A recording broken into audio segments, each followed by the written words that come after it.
Amawulire si malungi olunaku olwaleero eri abasuubuzi b'ekibuga Masaka. Akabenje akamanyi kabusa akagudde ku Express Highway katuttemu obulamu bw'omukulu abadde amanyiddwa nga Bosco Ssenyonjo. Abasinga Masaka omwami ono mumumanyi, abasinga mutera kumuyita Bosco ow'ebitanda oba Bosco bitanda.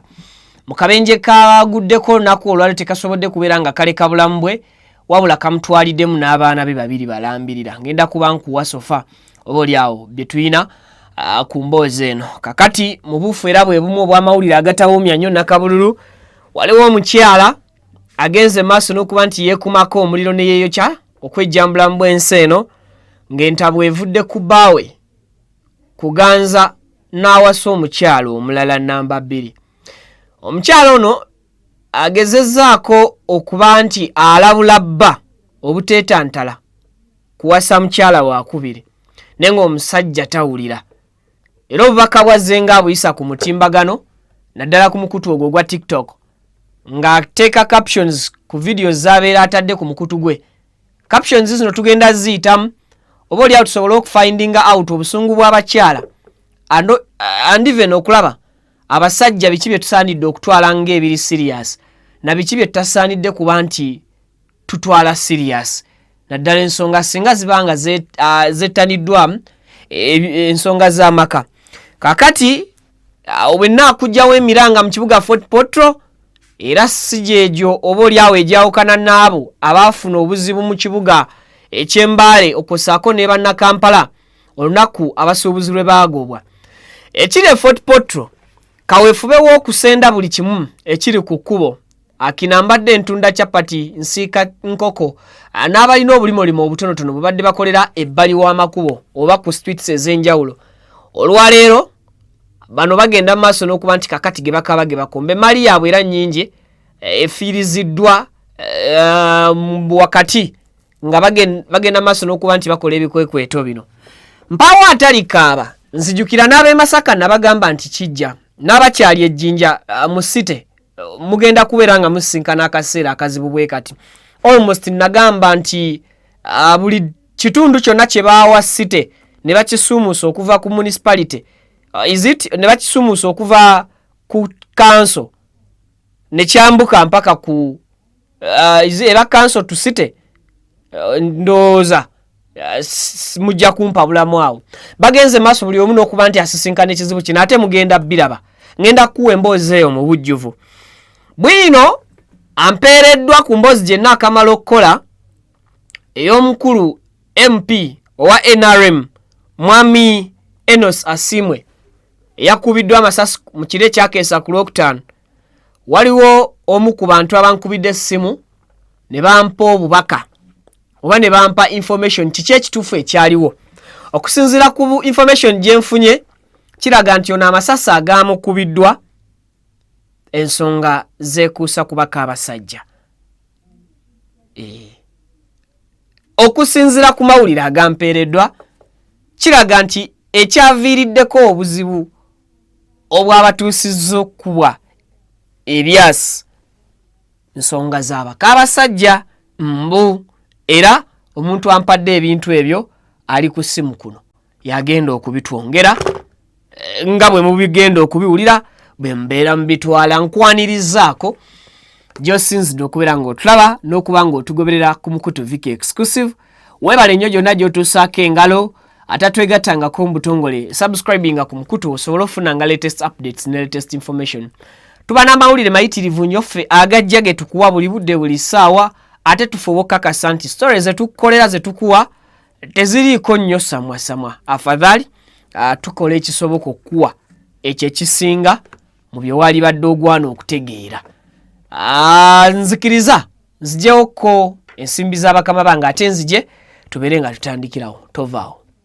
Amanya gange nze Kibira Hassan okuva mu Kibira Construction Company Limited. Tutunda amataka, tuzimba amayumba, tuddaabiriza amayumba, renovation tugikola, tusima amazzi. Ffe aba Kibira Construction Company Limited tutunda amataka ag'ebyapa, ag'endagaano ku makubo ag'enjawulo okugeza Hoima Road, Bombo Road, Masaka Road, Mitiyana Road.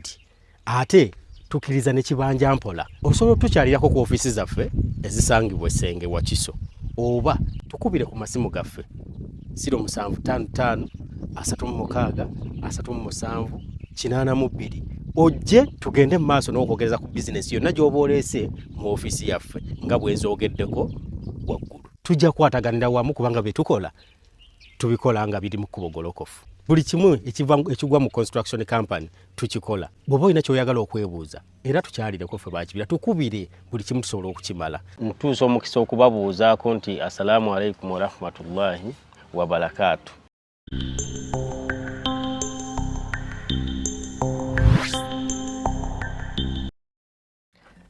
Kale storage enna akamala okukola olunaku olwaleero nkuleetedde eggulire eriraga amasasi agakubiddwa mu NRM eyalangirirwa mu kalulu ka 2026 ku kifo kya Kabula County mu district y'erya Ntonde nti akubiddwa amasasi oba yakubwa amasasi mu kiro ekyakeesa ku Lwokutaano. Era neebuuza nze ng'omuntu okusinziira nti musajja munnabyabufuzi kiki ekiyinza okuba nga kivuddeko embiranye omusajja ono okuba nti akubiddwa ebyasi oba yakubiddwa amasasi. Nenkutegeeza nti omwami ono ali mu ddwaliro erimu wano mu Kampala eritadisclosingiddwa era nga gyafunira obujjanjabi. Nenkutegeeza nti ono bamukubye esasi mu kugulu and even narratinze butya story bwe yazza okubwa amasasi. Ndowooza babadde mu previous video yaffe eyo mwalabye ensonga zino. Programu eyo mbadde naakamala okugipublishinga ndowooza nga yakayitako essaawa 2 nenfuna omuntu ankubira essimu nanneeyanjulira amannya ge n'agaŋŋamba of which wano sigenda kugoogera n'aŋŋamba nti alabye programu eyo era mu programu gy'alabye ayagadde ampe information y'ebiki bye mbadde neebuuza oba oli awo naawe bye waali badde weebuuza nti biki ebiyinza okuba nti biviiriddeko omwami oyo Honorable Enos Asimwe okubwa amasasi. Kakati omwami ono bino bye bigambo byaŋŋambye nga sibizzeemu nnyo ye kasooke tubiwulire tugende mu mboozi zaffe endala. Ankubidde ne twogera airtime naggwako nze ne mukubira nange nannyongera ebirala. Kati tusooke tuwulire bino ye byaŋŋambye nga yankubidde ndi ku airtime we akyampa information. Kati bye bino bye tuzudde ebituweereddwa ako kakulu okugattako. Sorry. Nkuwulira sebo. Tewali muntu asobola kumukola kibi. Omwami ono bakola akavuyo ku kooti yabyo ku kooti eryeyo. Friday wabeerayo egundi wabeerayo ekidiitu nga waliyo okudigida ne baleeta baafaliyo abafirigo bandi abeegula ababambye. Akakyalimu olusomberezo ayagala nnyo bakabasajja. Kati nkubulira mazima Enosoyo tewali abamulonda tewali n'amanyi mukazi we. Era ekyo njagala okinotereza okujja gifuna information okuva ku ekyokubiri anywa nnyo omwenge n'ayagala okulwana. Ekyokusatu ayagala nnyo bakabasajja engeri gyatalina mukazi. Bakabasajja bwe buzibu n'okutamiira eyo woteeri gy'olaba okuva lwe yali akalulu ke Makaagi. Kati wane Kabulola ogyeko ennyumba ya kitaawe n'ennyina kubanga ye kitaawe ejjukira n'okumuziika tebamuziika era Museveni okubaweereza n'abalwanirira nnyo baali baana bamulwanyi. Kitaawe yali abba emmundu bazitwalira Museveni mu nsiko. Kati abasirikale b'obote ne bamukola ki ne bamuwamba. Era kitaawe tetuyina na ntaana ye ate nnyina yafiira mu akisidenti era twamuziika wano Ekinuuka wali faamu yaabwe. Muganda we bamuyita gundi bamuyita Alaziya Yonaina atera okusomesa ku gundi ku YouTube ku gundi emisomo gy'emmwanyi.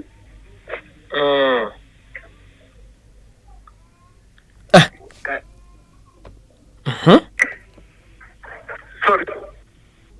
Awo airtime we naggwako bigambo bino si byange. I always play reactions okuva mu bantu nenziramu nenkuba nyongere mmanyire ddala omanyi nange olugambo kwesiva oyo omwami tibageza ne bakulimba nti alina abantu abamutambulirako kwagala bakabasajja na mwenge kutamiira eyo woteri wano mukabula talinamu wadde akalumu n'akamuwadde kisenge gundi kisenge ddiiro gabuulira omuvubuka katandikirako jasi balinamu buyumba bw'abakitaabwe bwe baali baagula mbadde sina bimanyi bimukwatako kyobankozi histori era mu kikuba tekirina amagezi bwe kijja eno era ne luwaba ayagala abamumiitinga abamiitingira mu kooti yabyawo olaba kooti yadi nga wakafuluma lyatonde ngodde embalala hoteri eno ey'ekyemmanga ebisaidi y'oku mukono gwa ddyo ng'ogenda wanga ogenda mbalala nga wakafuluma mu lyantonde kati eyo hoteri kwe bamukubidde essasi naye yabadde wansi mu bbaala ng'ali mu gundi nga bali mu kunywa wansi wansi atera kusula waggulu mu kalina naye kati yabadde wansi awo bataddewo egoli bataddewo okudigiddiranga buli lwa friday ate bagamu kuba friday ekiro nga bukyanga saturday kati ye yakuba tebamulaba tebamukwata kati obimanyi ensonga kati ekabula ababeera mu balaalwe beekweka kati tosobola kumumanya eyamukuba olw'ensonga bateekeddwa okuba nga bamukweka kati olwo baabituddetudde dda kuba tebaagala bintu byabwe kuggwera mu pabuliiki batera okwagala kati ye n'alaga wano tebamwasasinaitinze kinaye nga kiwaani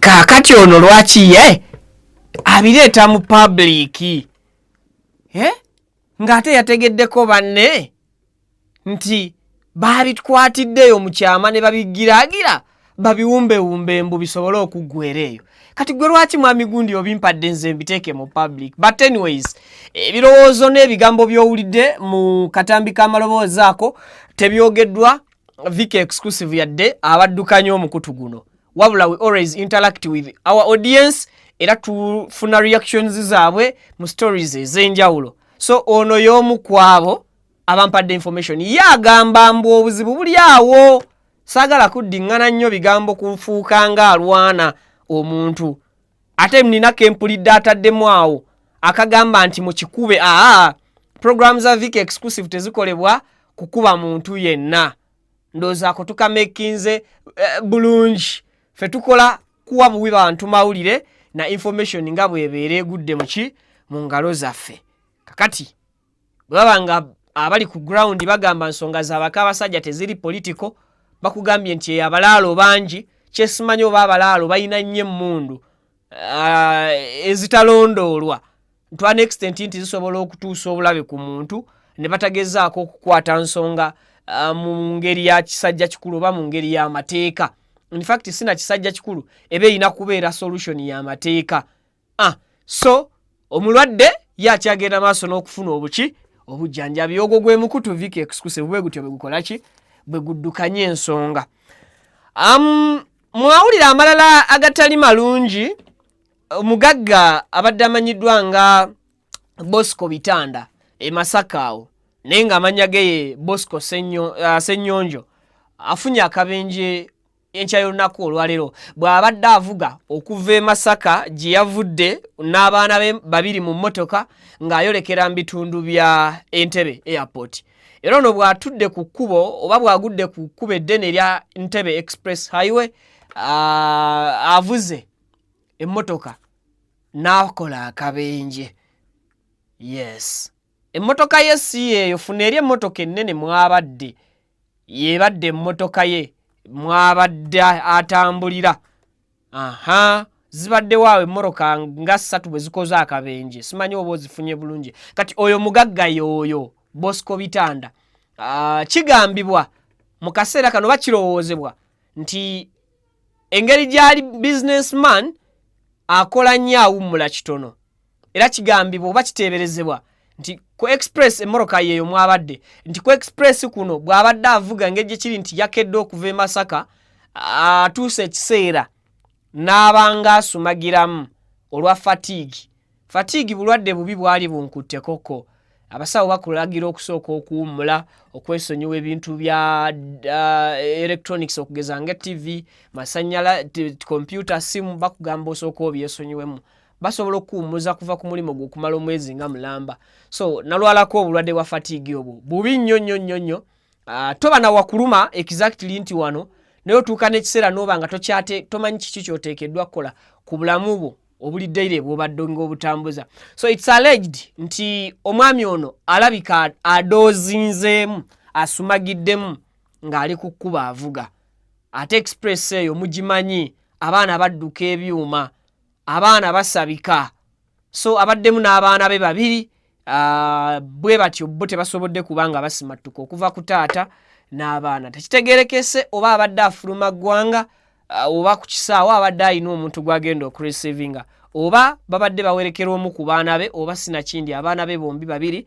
nga babadde bakola ki nga babadde boolekera ku kisaawe entebe musajja mumanyifu nnyo mu bitundu eby'e Masaka oba mu bendobendo lya Buddu olw'emirimu gy'akola egimuwadde tutumu egimuyambyeko okubeera nga afuuka kyali olunaku olwaleero so ab'eŋŋanda za Bosco Bitanda mikwano gya Bosco Bitanda na buli muntu yenna amanyi omugenzi essaawa zino tukusaasira era ne tukusaba Mukama akugumye olwa connection eyo oba olwa bonding eyo gy'obadde olina n'omugenzi mu bufu obufaanaganako bwe butyo express eyo yakwegendereza abaana badduka emmotoka speed 100 kudda waggulu tho babalagira speed limit erina kubeera speed 100 naye osanga abaana balinnya ezisubalu n'ezimaaka X okwo nina ne gwe nasanga owa paso nga nze nziruka 120 kale nga nange emenyeemuko mu tteeka naye ng'ate owa paso andi nnyo mu maaso nga kiteeberezebwa okuba yali adduka speed 3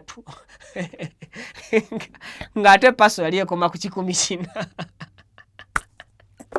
neŋŋamba muli emmotoka ntono munansonyi osekera mu nnaku neŋŋamba emmotoka ntono edduka etya speed okwagala okulwanyisa ekisaawa okukimalako emmotoka zino basobola okuziwa weight baziwa speed eyenkanankana n'emmotoka ennene naye jjukira emmotoka zino zirina weight ez'enjawulo ate ye empewo emmotoka ezitowa bwegisala si kyekimu n'empewo bwesala emmotoka eya weight entono mulimu emmotoka nga zizitowa katugeze ttani emu ne mubaamu emmotoka nga ezitowa kilograms 4 kakati ne paso nejja ezitowa kilogulamu katugeze 140 oba 3 oba 2 kale nga ze kilo za paso zekola ki zezitowa kakati nze wenteeka layini owa Forester Subaru Subaru ezitowa kilogulamu kumpi 405 zezimu ku mmotoka ezirina ebbaati eggumu kyovola bazinywa na nnyo amafuta kakati ogenda kusanga abalina old versions ez'emmotoka enkadde ziri modo z'amaanyi ezalina ebbaati eritali right nga zizitowa nnyo yo ne bwena dduka speed 180 egenda kusigala eri stable ku kkubo wabula gwe ogenda kujja oteekewo ka golfko oluusi oteekewo ka pasoko waliwo obumotoka obwo obutono bu Mini Cooper kamotoka katono naye kazitowa wansi awo so ne bekakuyitako ekizungirizi nga gwe oyina ennene oyinza okulemererwa okusala empewo nga kko bekasala empewo n'ebugoofu obumu buli gumite buggumira ku ttaka emmotoka zino ennene engeri gye baasalako fuel consumption ennywa yazo ey'amafuta gye baagikendeeza baasalawo bakozesa amabaati agali light kakati always mudduke ng'emmotoka nga mukimanyi nti yadde ye ekisaawa eraga 180 eraga 240 beerako okwegera speed oba emisinde ekirala bw'ovuga olugendo oluwanvu bannange n'owulira ng'osumagidde paakingako ebbali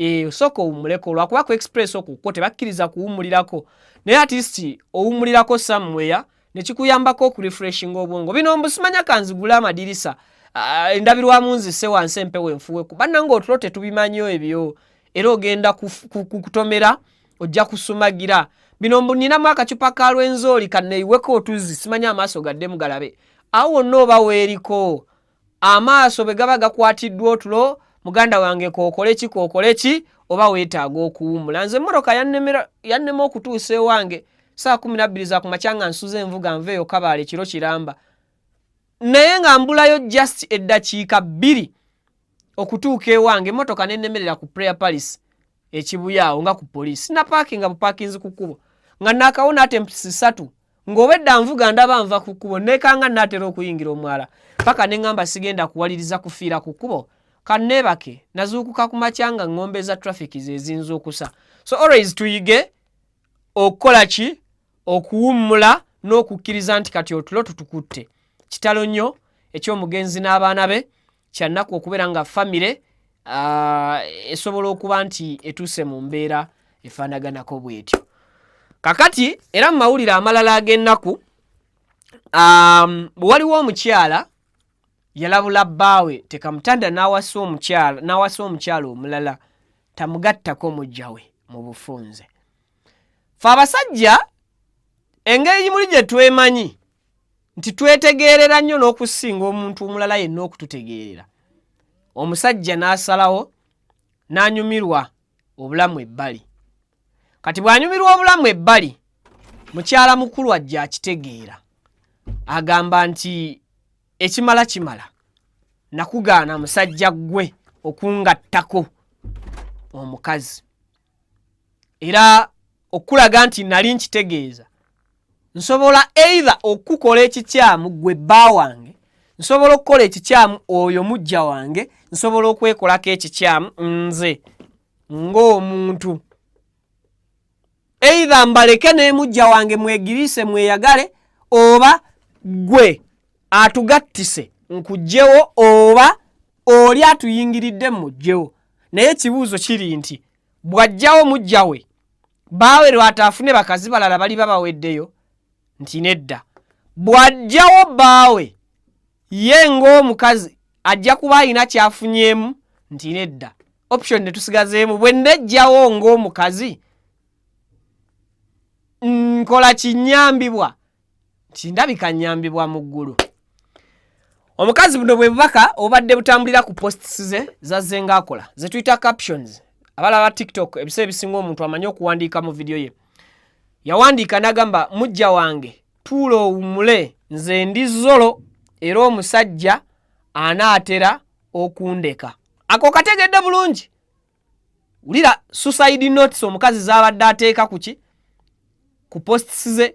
Ategeeza mujja we kuba abadde akimanyi ndowooza mujja wa mumanyi era atera omulaba ku mukutu gwe ogwa TikTok. N'amuwandiikira n'amugamba n'akola video ng'awandiise nga ataddeka ekigambo ekigamba nti mujja wange tuula owummule nze ndi zolo era omusajja naatera omule okukola ki anaatera okundeka, which means nti ye ne bbaawe babadde balina obutakkaanya ng'obutakkaanya obwo buzingiramu mujja woono oba omugole omujja.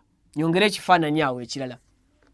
N'addamu n'awandiika I can leave you in desert without water. Nsobola okukuleka mu ddungu nga temuli mazzi. Omukyala y'omu ono posts ez'enjawulo zazze ng'ateekayo ffe ze tutuumye suicide notes. Ekitegeeza abadde nga ajja alabula bbaawe okwesonyiwa omukazi oli, baawe ndowooza nga yefudde nampulirazi n'agamba nti asobola okumuleka mu ddungu omutali mazzi. Nyongera ekifaananyi ekirala. N'addamu n'agamba nti dear please accept my money's apology. Omwami wange ogenda kumussa depression. Bambi muwe second chance please. Ekitegeeza omukazi ono abadde ateeka kunninga bbaawe ate ne bba bw'agenda eri ndowooza n'emujja woono naye n'amussa depression oba n'amuzza mbirowoozo ekireetera omusajja okufuna depression. Kakati mukyala mukulu omugenzi kati ng'ayongera alabula obubaka buno bonna yalinga abuweereza straight mujja we naye nga abuyisa ku mutimbagano gwe. N'amuteerako n'amugamba nti please mukwano nkusaba accept my man's apology. Ukiriza okwetonda kwa bba wange. Ogenda kumussa depression, oyagala kumussa, ogenda mussa birowoozo. Bambi muwo omukisa ogw'okumeka ogw'okubiri. Awo kirabika waaliwo obutakkaanya, baawo oba yajja na depression, nze naawe tekuli asobola kumanya. Tuongere posti endala.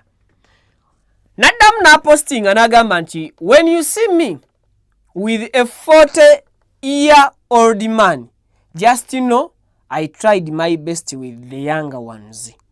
Nti bwe munaamulaba ng'apepeya n'omusajja omukulu ow'emyaka 40,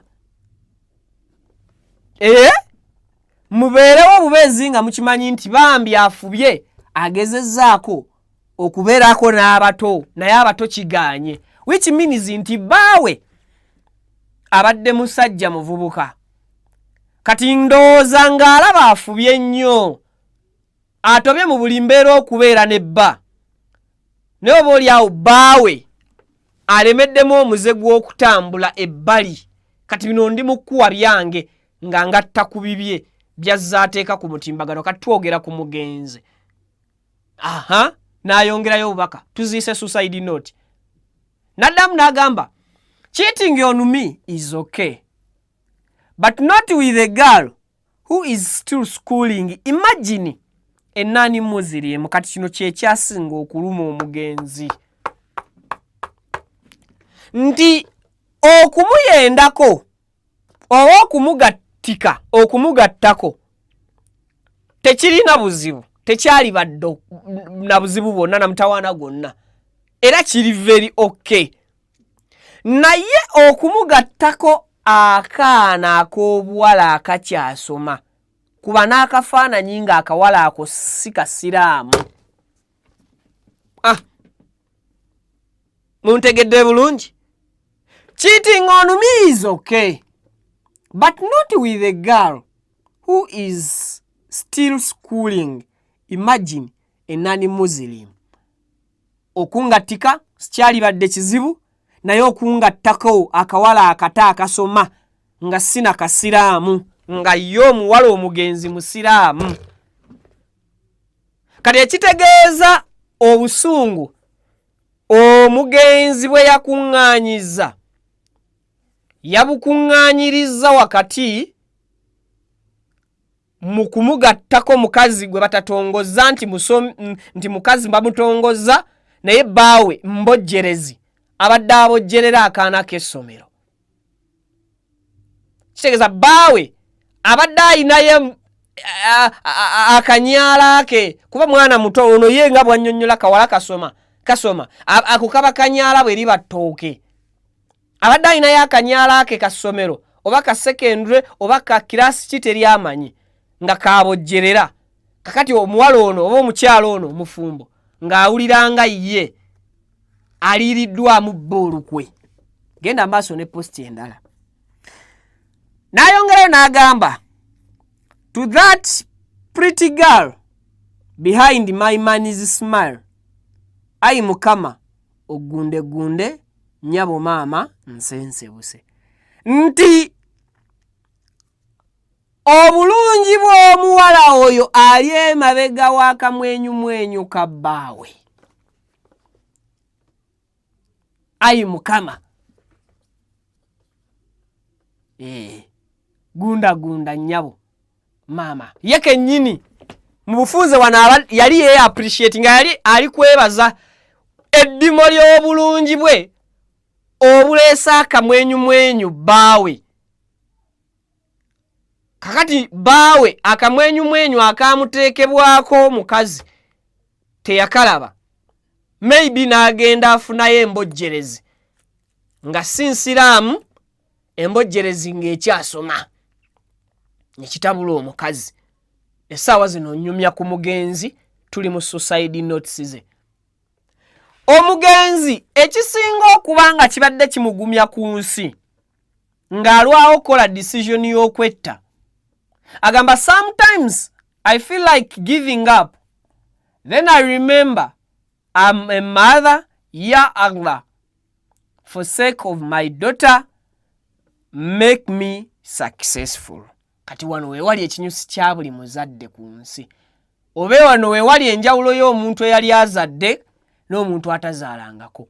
Nti bingi ng'abazadde bye tukola ebibeera bituchallenginga mbulamu, ebibeera bituteereddewo emikisa gy'okusomoka mbulamu, naye ne tubyerekereza olw'obulungi bw'amabujje, olw'obulungi bw'okwagaliza abaana baffe, either bafuna akatono nga kalungi oba babeerewo ku nsi nga balina abazadde nga kyewalikoze kiyinzoleka omwana nga kimuwa essanyu ye ng'omwana, naye ng'ate bw'anaakula ajja kwejjusa obutaba na muzadde. Kakati agamba sometimes I feel like giving up. Nti mulimu oba olumu lwawulira nga ayagala okupowa ndowooza ekyokwetta. Muli awulira nga oba olumu aba ayagala okupowa okubeera ku nsi ng'alinga ayagala okwetta naye n'apowa ekyokwetta n'akivaako n'agamba nti then I remember naye najjukira nti ndi maama. Then I remember I'm a mother, ndi maama. Ekyo ky'obuzadde kibadde kimukuumye nnyo mu kaseera ndooza kabadde agugulana ne bbaawe. Era n'agamba nti ya Allah, ku lw'obulungi bwa muwala wange oba ku lwa muwala wange, fuba nnyo. Make me successful. Nfuula ntuusa gye nkola ki gye nnyina okulaga. N'agattako suicide note endala. I wanna do this trend but I betrayed all my friend. Kati kano ke kasembi. Ke kabuku kasembi eyo akakulu. I wanna do this trend but I betrayed all my friends. Yeah. Yandiyagadde kano ko katambule.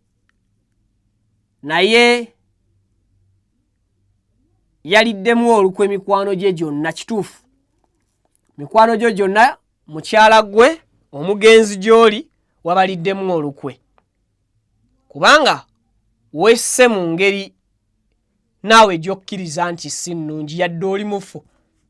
Naye naawe tokkiriza nti engeri gye wesseemu nnungi. Eyo enfa mbi. Buweddeyo? Okay. Kakati awo yoyo omugenzi. Omugenzi yesse atya? Omugenzi yagenze ku petrol station n'agula amafuta n'ageeyira.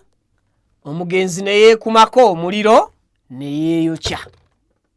Abadduukirize bagenze okumugwako ng'omugenzi aggwawo okuzikizazikiza omuliro ng'omugenzi mugenzi. Can we say may her soul rest in eternal peace? Oba tusaasire bujje at the end of the day lyatasobodde kulowoozaako. Omusajja abadde akulwanya omulese ku nsi gw'ofudde. Oluusi n'akawala k'ogamba akakasoma akabadde kayingiridde amakaago baawo yakafunyisizza olubuto ng'ewaabwe tewali kye bagenda kukola okulekukawo omusajja. Omusajja akuze, omukazi oyo akuze akaanako kwolesa embulamu. Kyokka nga kewali toyagala kabeere mu maka. Olw'okubako kazze kasekendi kazze mu kifo kya namba 2 ko kajja ggumira mujja waako omulala gwe bali kagattako. So abakazi mulowoozenga. There is always a solution eya buli kizibu. Nekyolabanga ekitalina solution bw'ogumiikiriza omala n'ofuna solution. Kati always mubeere nga bagumiikiriza. Mugenda kuwunzika bannange mukaabya bazadde bamwe. Kubanga naawe emyaka gy'olimu oli mu early 20s. Oli wakati wa 18 ku 20 togisukka. Naye naawe oli kaabya bazadde bo kubanga nkiwa bazadde bo babadde bakyaliyo nga balamu. Manyi bazadde bo babadde bakulaba. Nga naawe balina bye bakusuubiramu. Kakati ovudde embulamu tekitegeeza nti baawo tagenda kuddamu kutambuza musu wa bbali. Wakwongera okutabaala okulwana entalo. Gw'ovudde embulamu era abafamile yo bensaasira okusalawo kwe wakoze maybe ku side yo walowoozezza nti kukolera naye toko okusalawo tekuwa second chance naye ate bw'obeerawo mu nsi okusalawo okwo kusobola okukola second chance nti omusajja ono kamuleke ekirungi ali ku mwana wa ssomero kamusabire bamukwate wakiri bamuggalire aligenda okuva mu kkomera ng'ategedde nti okwagala omwana w'essomero kikyamu naye kati totutte birowoozo bikuuma bulamu bwo ng'osobola okulabirira omwana wo otutte birowoozo bireka mwana wo mabega which means obadde ng'atakoze kusalawo kulumirirwa mwana wo mu mbeera efaanaganakokko bw'etyo. Bwe nvaayo era still gyendaga si birungi. Emiranga mu kibuga Fort Portal abantu baayo olwaleero bakedde mu kyekango kye twabalabulako edda ng'omukutu Viki Exclusive. Abantu abadde bakolera ku streets ez'enjawulo ku nguudo ez'enjawulo akina njokya gonja ntunda chapati nsika chapati lwaggulo nsika chipsi abantu abalina businesses ez'enjawulo ba street vendors yes bonna bakedde mu kyekango kya maali zaabwe ebikozesebwa byabwe kubeera nga bimenyebwa obuyumba buggyibwawo obudaala butikkibwa buli kimu nga kigenda mu maaso n'okubeera nga kisaanyizibwawo totally. Ekikwakwato kyasookera Kampala kugoba batembeeyi ku kkubo ne mbagamba nti enteekateeka eriwo okuva akalulu kaggwa yakukakasa nti munnayuganda tosooka bakwatana aweya kubanga bazze balabula n'okwogerera mu proverbs oba mu ngero enfunda eziwererako ddala. Now ekiseera kituuse nga they are now implementing nga tebafuddeeyo ku biki bye boonoona nga tebafuddeeyo kwani gwe bakosezza bamulesse batya biki bye bamwonoonedde. E Kampala bamaze okugoba abasuubuzi babatembeeyi ya wiiki y'ababoda n'abataxi teggwako wiiki eno ennaku ze baaba wa wiiki 2 ziggwako wiiki eno kati nabo emiranga gijja mwekuumire ku Viki Exclusive tujja bibatuusaako ke bakwate pikipiki bawulwe n'ew'okuzipaakinga. Basooka Kampala bwe bamaliriza ne bagenda Embaale. Ab'Embaale ne bakaaba kati we nakola story y'Embaale eyo ne mbagamba nti information eriwo buli city buli kitundu kyonna kye baafuula city bagenda kukola ekintu kye kimu olwakaweefube gavumenti ya Uganda gyeriko ey'okutumbula ebyobulambuzi. Era ensonga gye bawadde enzizizaayo ku nsonga exactly gye nabagamba kuba Fort Portal bawadde ensonga nti bali kutereeza kibuga kyabwe kisigale nga kiri clean okusobozesa abalambuzi okusigaza value y'ekibuga ekiyonjo n'ekibuga ekiteeketeeke. Ndowooza kati ebigambo byange biba bituukiridde. Bwe baali bamenya Embaale baabagamba ensonga yeekuusiza kukuuma kibuga nga kiri ku plan na buyonjo bwa kibuga. Ne mbagamba this is not about obuyonjo kubanga abasuubuzi bano abakola ekiro abantu ababadde bayiyiza ku kkuba ekiro bwe babadde bavaako ababapangisa enzijja zino ze babadde bakoleramu babadde babalagira okusulanga nga okuvaawo awo we bakolera nga bamaze okwera era nabo babadde nga bakikola nga beera nze ndi omu ku ba street vendors abakoleranga ekaleerwe ku Big Brother wansi awo ku pavers awo nga wensiikira chapati zange nawangalirawo kumpi emyezi nga 6 so nga tumala okukola ekiro bw'oba onnyuka n'oyera n'oleeta amazzi n'osiimuula pavers so that butayiiseewo obukyafu obuyiiseewo busanga ekifo ekyo kikola ki ekifo ekyo kitukula. Kakati bano emidaala gyabwe gyonna gimenyeddwa nga it's not about buyonjo bwa bibuga, it's about okwerula ekibuga okukijjamu congestions obunyigo obwo n'okugezaako okulaba nti ebyo abalambuzi babasiigira ekifaananyi ekirungi. But remember mwami Kyagulanyi nga ye Bobi Wine yayimbako oluyimba olugamba kati abafuzi baffe mwe mukimanye twabalonda ffe mutujune naye kati nze ndaba mutuyiye omunaku tabeerako n'akake waliwo vaasi egamba nti leka njatule waliwo wano weyayogerera ku Queen kati labe katwe Queen lwanajjawo omunaku nasattira okukamala nze ndaba kyakabi okusanyusa abagwira ng'abantu bannannyini nsi badaagana. Jjukira omugenyi lwanajja siroyera mu nnyumba zijjukira lwe bango bakuba nga paapa ajja masomero gazaawa abazimba zi wooteri Navington man. Enkulaakulana kusanyusa abantu bo ne bw'aba nga tunda binyeebwa ku kkubo nga tewali mugwira najja musendewo. Oluyimba ndumanyi era Nubia Lilimu yateeramu akaloboozi kali akagamba nti fa basula mu kisenyi kiki temututwala ng'ekikulu era nga tetwabawo obululu naye ne mutulagawo omululu. Kati abafuzi baffe mwe mukimanye twabalonda ffe mutujune naye kati nze ndaba ntuyiye omunaku tabeerako n'akake. Nubia Lilimu yasulamu akaloboozi akanyumira nga nganze ndimu ekisenyiga naye tugende. Producer eri awulira ayagala kuteeka mu ngoma ate kijja kukola oluyimba tululekere. Naye nga vaasi eyo yali nkulu. Nze ndaba kyakabi okusanyusa abagwira ng'abantu bannannyini nsi badaagana. Queen lwe yajja wano, Papa lwe yajja wano, awonna abakolera ku Ntebe Road basinkana obuzibu obw'enjawulo. Ate singa kale tukkiriza ebyo ne bibeerawo era mu luyimba olwo lwe lumu kyovula ne bagamba Bobi Wine ne bwe batomwagala politically musical oyinawo omwetaagira era mu luyimba olwo lwe lumu ayina we yayimbira n'agamba nti nze omulimu gwange ndaga firimu naye amasannyalaze gannemesa ne firimu.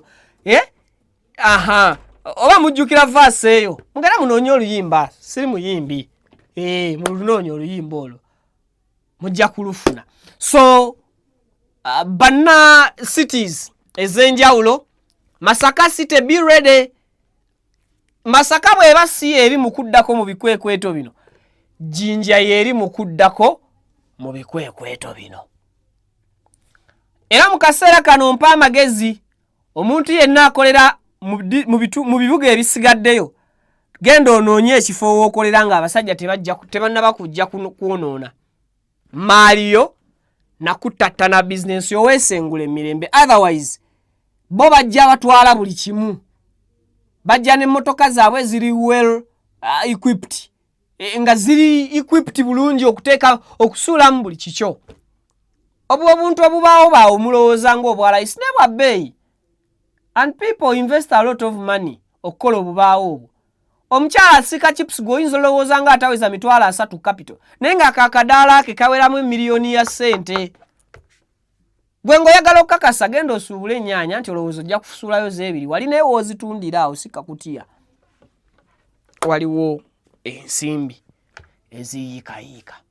Teraako katambi ako ndowooza kati olaba essigiri eyo ssente zeegula emmeezi eyo almost yagikolera emitwalo ngaago bagitutte. Togende ku kanso kugikimayo naawe bajja kukukwatirawo kubanga obadde okolerawo mu bumenyi bw'amateeka. So bannansi tubaleke beeyagale naye ate era tubateekere, tetugaana kulongoosa bibuga, musooke mubateekereteekere we balaga.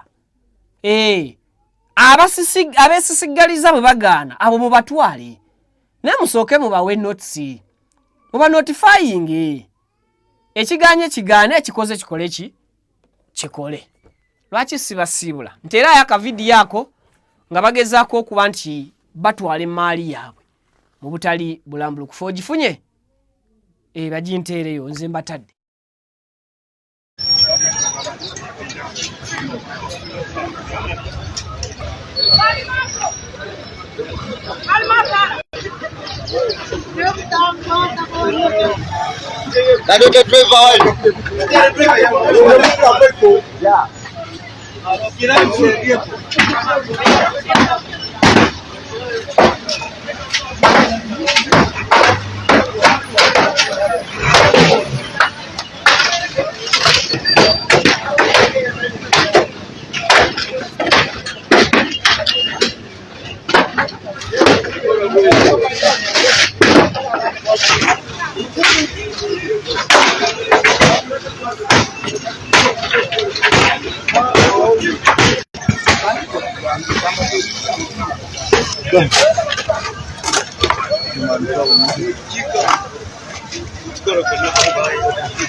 Amanya gange nze Kibira Hassan okuva mu Kibira Construction Company Limited.